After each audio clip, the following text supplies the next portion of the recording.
Good afternoon, Bhargav. It's Thursday, the 13th of June. Here's a heads up brief for today. For the Southeast Asia production, we covered 19 issues. In North Asia, we covered six, and for Australasia and the Pacific, we covered five. In South Asia, we covered 14 issues, plus the major issues in Europe, Middle East, and Africa. Hey there.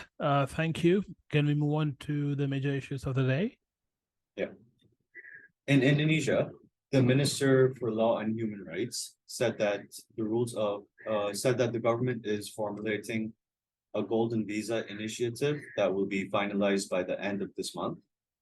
The visa will have a 5 to 10 year validity period, and it will allow investors, retirees, high net worth individuals, and industry experts to obtain residency permits in Indonesia. All right, that's interesting. I believe Thailand has a similar program. This will hopefully attract more investors into the country. Yeah. In Southeast Asia, regarding Myanmar, India has urged Myanmar to expedite the process of trade settlements using mutual currencies, according to an exporters body official. This comes as China and Myanmar have also started exclusively trading in the Chinese yuan. Okay, so that's interesting. India has been trying to do that with quite a few countries, starting with Russia and Iran. Hopefully, this will come through.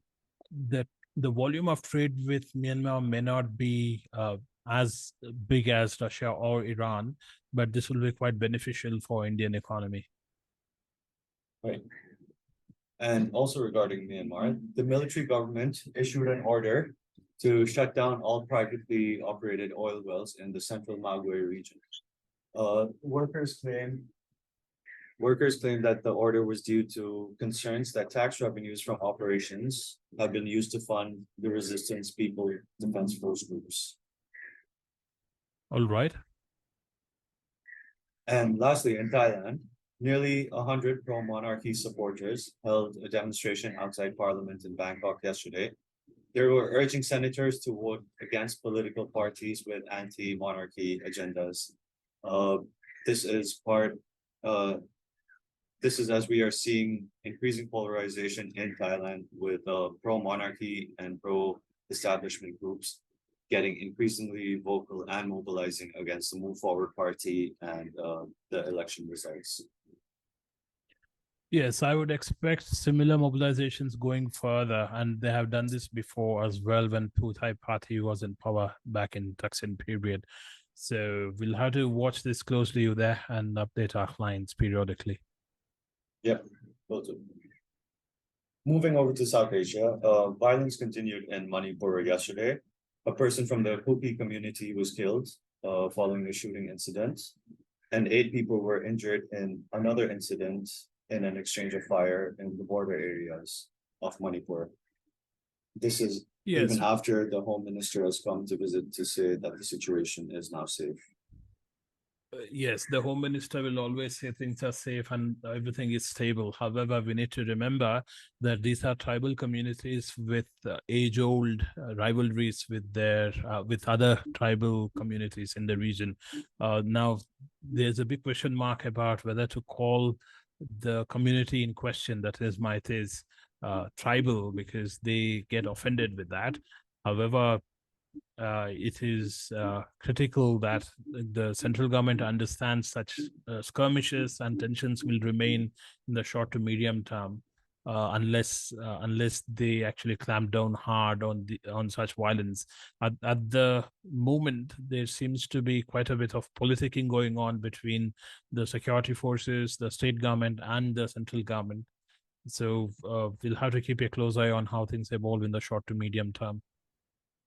Right. Yeah, we'll keep an eye on this. Moving over to Pakistan, the National Assembly passed a resolution yesterday which will allow authorities to try suspects involved in the riots in May under the Army Act and not in civilian courts. Yes, things seem to be falling into place as per the military script to ensure that those who oppose or challenge their power are being dealt with the firmest hand. And this is basically to top it off and say that the military courts will decide the fate of those who have defied them and invaded them. So this doesn't really come as a surprise. Right. And lastly, in Europe, the Russian Defense Ministry said that it signed a contract with the Akhmat Group of Chechen Special Forces yesterday. These Chechen forces will be deployed under the Russian Defense Ministry. All right, there seems to be a greater movement towards privatization of Russian expeditionary forces, mainly Wagner. It will be interesting to see if the contract is actually with the Wagner Group or the defense ministry itself, and the dynamics between some of these semi-autonomous or autonomous republics such as Chechen is also interesting. We'll see how this plays out, especially after reports of complete or partial decimation of these forces from Chechen and other republics. Right. And lastly, also regarding the Russia-Ukrainian conflict, representatives of Turkey, Sweden, and Finland will hold trilateral NATO-related talks in Ankara tomorrow. A major part of the meeting is to review Turkey's security concerns over Sweden's support of a Kurdish group, which is the reason why Turkey has been blocking Sweden's membership into NATO. Right. The situation is such that Turkey is in a sweet spot and they're able to bargain hard and get their interests, met with, especially given that quite a few of these Northern European countries have been quite defiant with their liberal approach to practically everything from terrorism to local politics.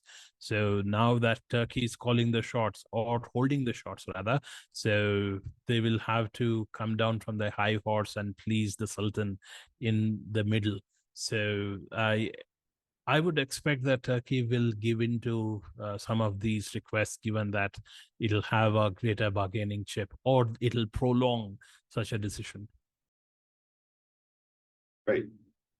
That's the heads up brief for today, Bhargav. Anything else from you? Nothing else from my end of that. Thank you.